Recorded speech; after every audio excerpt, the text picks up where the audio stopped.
Hello everyone, आप सबको मेरा प्यार भरा नमस्कार। जिस तरह से फ्रेंड्स कोरोना का कहर चारों तरफ है देश और दुनिया में, हम सबसे कुछ भी छुपा हुआ नहीं है। ये कितनी गंदी बीमारी है और इंसान कितना डरा हुआ है इससे। इसका कोई मेडिसिन अवेलेबल नहीं है। हम ज़्यादा से ज़्यादा सिर्फ इससे बचने के लिए प्रिकॉशन ही कर सकते हैं और इससे ज़्यादा हमारे हाथ में कुछ भी नहीं है।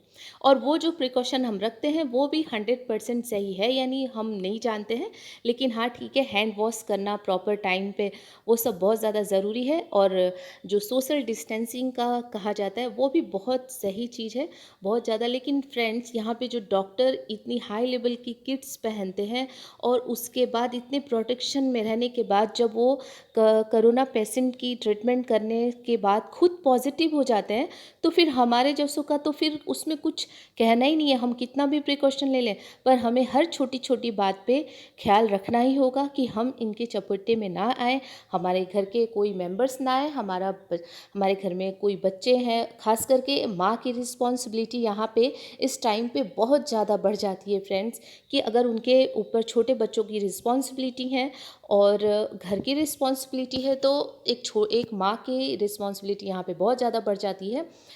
क्योंकि वे अब जो हम सब्जी और फ्रूट्स की बात कर रहे थे, तो ये हम मार्केट से लाते हैं। अब क्या पता कोई कोरोना पॉजिटिव अगर कोई भी इन्फेक्ट हो इससे, और उसने अगर कहीं फ्रूट्स लेने के टाइम या इस तरह से सब्जी लेने के टाइम उन्होंने अगर छींका है या फिर खांसा है, तो उसके जो ड्रॉपलेट्स होते हैं वो इसके सरफेस पे लगे हों और हमको मालूम नहीं है, और वो चीज़ हमारे घर पे आ गया हो और हम इनके चपेटे में आ सकते हैं। तो सबसे पहले बाहर से सब्जी और वेजिटेबल्स लाने के बाद हमारा सबसे पहला काम होता है उसे अच्छी तरह से वॉश करना, क्लीन कर देना। मतलब अच्छी तरह से, आप जैसे सैनिटाइज करते हो, आपको जिस चीज़ पे भरोसा है वैसे करिए, लेकिन करिए ज़रूर। फ्रेंड्स, आजकल वेजिटेबल्स एंड फ्रूट्स को अच्छी तरह से क्लीन करने के लिए मार्केट में तरह तरह की मेडिसिन्स, दवाइयाँ और पता नहीं बहुत सारे केमिकल्स आ गए हैं जिनका ज़ोरों शोरों से ऐड किया जा रहा है। लेकिन मैं जिस तरह से करती हूँ फ्रेंड्स, मैं इस मेथड को आप लोगों के साथ शेयर करना चाहती हूँ। जब लॉकडाउन टाइम पे भी मैं पहले से ही सब्जी और फ्रूट्स को इस तरह से धोती हूँ। खास करके फ्रूट्स को तो मैं ये कोविड-19 के पहले से इसी तरह से धोती थी, हमेशा से। और ये करोना वायरस जब हमारे देश में आया था, और उस टाइम पे मैंने 3-4 महीने पहले एक वीडियो बनाया था, उसमें भी मैंने दिखाया था। उस वीडियो में थोड़ा-सा ऐसा मैंने दिखाया था कि किस तरह से मैं धोती हूँ सब्जी और फ्रूट्स को बाहर से लाने के बाद, और इसी तरह से धोना चाहिए। फ्रेंड्स, अगर ये इतनी गंदी बीमारी है फ्रेंड्स, कि हम जितना भी बच के रहें, लेकिन एक डर सा बना रहता है। छोटे छोटे बच्चे भी आपको बता देंगे कि घर से बाहर नहीं जाना है, बाहर कोरोना है, लेकिन छोटे बच्चों को ये नहीं पता है। इतना ज़्यादा हमें जितना मालूम है उतना बच्चों को नहीं पता। अगर आपने सब्जी और फल बाहर से लाएँ और उसे सही टाइम पे तुरंत नहीं वॉश किया, तो बच्चे अगर जा कर के उसे नॉर्मल टैप वाटर में ही धोएँगे, ठीक है? उनके पास इतना नॉलेज नहीं है कि वो उनको किस तरह से धोएँगे और क्या करना है, ठीक है? उनको लगेगा कि हमें जा कर के धो लेना है और कहीं वो धोकर खा ना लें। पहले तो हमें उनको सिखाना ही होगा 100%। आजकल सभी बच्चे सीख ही गए हैं। छोटे-छोटे बच्चों को पता है कि बाहर से चीज़ें आई हैं, तो उसे हमें टच नहीं करना है, बिल्कुल भी नहीं करना है। लेकिन हमें क्या करना है फ्रेंड्स, हमें वेट नहीं करना है। हम बाहर से लाते हैं और उसी टाइम पे हमें बिल्कुल टैप वाटर, जो नॉर्मल टैप वाटर होता है, नल के नीचे पानी में रख के आप एक-एक सब्जियों को अच्छी तरह से हाथ से क्लीन करिए और उसके बाद अपने हाथों को भी बढ़िया से एकदम सैनिटाइज़ करिए। यहाँ पे मैं सैनिटाइज़ के पक्ष में बिल्कुल भी नहीं हूँ। हाथों को आप अच्छी तरह से हैंड वॉश से या साबुन, नॉर्मल साबुन से धो लीजिए, वो ज़्यादा बेस्ट वे होता है। तो ये आपने देखा कि मैंने जैसा बताया, अगर वो सब मैं दिखाने जाऊँगी तो ये वीडियो काफ़ी लंबा हो जाएगा फ्रेंड्स।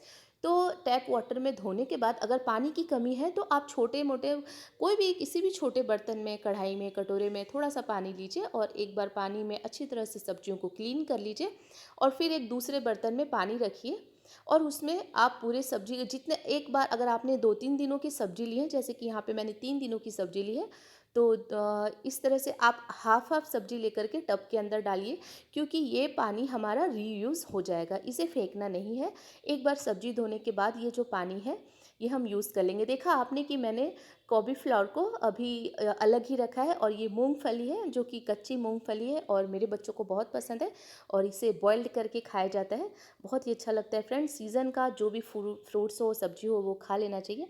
तो यहाँ पे एप्पल वेनेगल का मैं यूज़ करूँगी। तो टब के अंदर मैंने पानी रखा और उसके अंदर जितने सब्जी और फ्रूट्स आए उतने मैंने डाल दिए हैं, और ये ऑलरेडी एक बार धुल चुके हैं।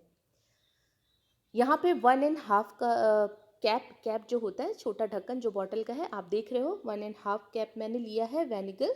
तो ये एप्पल वेनेगर जो होता है ये बहुत ही बेस्ट वर्क करता है सब्जी को अच्छी तरह से क्लीन करने के लिए।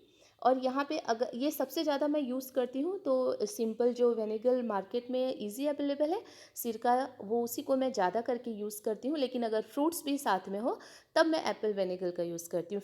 यहाँ पे बहुत सारे ऐसे फ्रेंड्स होंगे मेरे, उनके लिए मैं ये कहना चाहती हूँ कि अगर आप सिरका यूज़ नहीं करना चाहते हैं, या अगर आप इस तरह से विनेगर से सिरका जो है वो एफर्ट नहीं कर सकते, तो कोई बात नहीं है, आप मार्केट से फ्रेंड्स फिटकरी ला सकते हो। और फिटकरी जो है वो हर तरह से सबसे बेस्ट सैनिटाइज़र का काम करता है, और वो बहुत ही बढ़िया से किसी भी चीज़ को क्लीन कर सकता है। तो पानी में आप नमक को डाल दीजिए, थोड़ा सा खाने वाला सोडा डाल दीजिए, 1 चम्मच नमक भर के डाल दीजिए, और फिटकरी घुमा दीजिए पानी में, और वो हो गया एकदम बढ़िया प्रॉपर वॉश करने के लिए। एक पानी आपका रेडी हो जाता है, और उसमें सब्जियों को हाफ एन आवर हमें डुबो कर रखना है। जैसे इसके अंदर मैंने सिरका डाला, और सब्जी और फ्रूट्स जितने इसके अंदर आए हैं, थोड़े बहुत बाहर हैं, उसे मैं डुबा के रखूँगी सिर्फ आधे घंटे।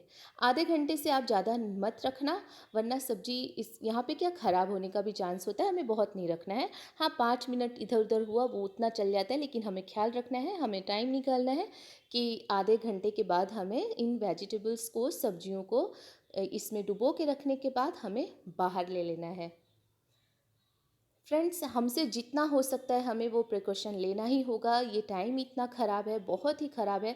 तो जैसा कि मैंने कहा कि एक माँ की रिस्पॉन्सिबिलिटी यहाँ पे बहुत ज़्यादा बढ़ जाती है, और कहना बहुत मुश्किल है कि कहाँ कोरोना है, कहाँ नहीं है। तो बाहर जहाँ तक हो सके कि अवॉइड ही करना चाहिए, नहीं जाना है बहुत ज़्यादा। अब बहुत जल्द ही आई होप कि इसका एक अच्छा मेडिसिन अवेलेबल हो जाए, और इस डर से हम बाहर आ जाएँ, और फिर से एक बार पहले जैसे लाइफ स्टाइल सबकी हो जाए।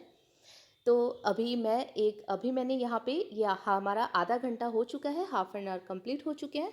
यहाँ पे एक दूसरे टब में मैंने बिल्कुल सिंपल वाटर लिया है, जो टैप वाटर होता है, नल का पानी, और वो थोड़ा लिया है। और यहाँ एक पानी मैंने सिंपल धो दिया था, दूसरा पानी मैंने सिरके में डाला था, आधे घंटे के लिए सब्जियों को छोड़ दिया था।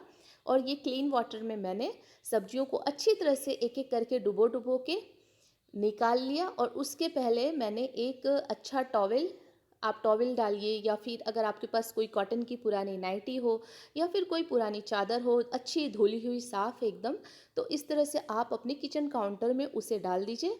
या अगर आप फर्श एकदम क्लीन है तो वहाँ पे भी आप इस तरह से कपड़ा, कोई भी कपड़ा हो, जैसे कि यहाँ पे मैंने टॉवेल डाला हुआ है। तो टॉवेल को डालने के बाद मैंने सारी सब्जियों को एक एक करके वो जो साफ़ वाटर था उसके अंदर डुबोया है, और उसके बाद उसे स्टैंड करने के बाद इस तरह से टॉवेल के ऊपर फैला दिया है फ्रेंड्स, जैसा कि आप देख रहे हैं। तो इसी तरह से मैं बाहर से जब भी हमारे घर पे सब्जी या फ्रूट्स आता है तो मैं तुरंत उसे पानी में डाल देती हूँ, उसके बाद फिर सिरके में डालती हूँ, और अभी उस तरह से टॉवेल में या फिर किसी भी कपड़े में आप इस तरह से उसे फैला कर रख दीजिए। और पानी जब इसमें से निकल जाए, जब आपको ये बिल्कुल क्लीन दिखे और सूखा सूखा सा लगने लगे, तब आप यहाँ पे क्या करेंगे कि अब आप ये इसके, अगर आपको कैसे इसे फ्रिज में रखना है, पैकेट्स में रखना है, जैसे भी आप स्टोर करते हो, उस तरह से आप अपनी सब्जियों को और फ्रूट्स को स्टोर कर लीजिए। लेकिन ये गीला रहे, तो ये ध्यान रखना हमें बहुत ज़रूरी है कि इसके अंदर बिल्कुल भी पानी ना रहे, नहीं तो सब्जी जल्दी से ख़राब होने का चांस होता है। और जहाँ तक हो सके कि अभी सब्जियाँ कम ही लाएँ, 2 से 3 दिन से ज़्यादा की सब्जी हमें नहीं लेनी है, क्योंकि इतना ज़्यादा प्रोसेस होता है उन्हें क्लीन करने का और फिर उसको स्टोर करने का। सब्ज़ी फ्रेश ही लाएँ और उसे थोड़े से पानी में धोएँ। धोने का प्रोसेस अपना अच्छा रखें, किस तरह से वॉश करना है उस पे हमें बहुत ज़्यादा ध्यान देना है, क्योंकि ये बहुत गंभीर बीमारी है। जिस तरह से देश और दुनिया इसके चपेटे में, कोविड-19 के चपेटे में आ रहा है, और उससे होने वाले नुकसान हर किसी को मालूम है फ्रेंड्स, दिल को दहला देने वाला है। तो हमसे जितना हो सकता है उतना तो हम ज़रूर करते हैं फ्रेंड्स। तो आप भी कमेंट सेक्शन में मुझे जा कर के ज़रूर से बताइएगा कि आप कौन सा प्रिकॉशन लेते हो और अपने वेजिटेबल्स और फ्रूट्स को किस तरह से क्लीन करते हो, मुझे बहुत अच्छा लगेगा। वीडियो अगर पसंद आया हो तो लाइक करना। मिर्च को कभी भी आप फ्रिज में इस तरह से मत रखिएगा, उसकी जो डंठल होती है ऊपर की, उसे ज़रूर से निकाल दीजिए। उससे आपकी जो मिर्ची है वो लॉन्ग टाइम तक बिल्कुल फ्रेश रहेगी। तो फ्रेंड्स, मिलते हैं किसी नेक्स्ट वीडियो, तब तक के लिए bye bye and take care, be careful friends. Video को लाइक ज़रूर से दीजिएगा, चैनल को सब्सक्राइब कर लीजिएगा, बेल बटन को दबाना ना भूलें। तो ऊपर वाली घंटी को दबा दीजिएगा, उससे मेरी आने वाली नेक्स्ट वीडियो के नोटिफिकेशंस आपके फ़ोन पे मिलते रहेंगे। और अपने फैमिली एंड फ्रेंड्स में वीडियो को ज़रूर से शेयर करिएगा फ्रेंड्स। तो बने रहिएगा मेरे साथ मेरे चैनल पे। Take care, bye bye. Friends, video को देखने के लिए आप सबका धन्यवाद। Thanks for watching.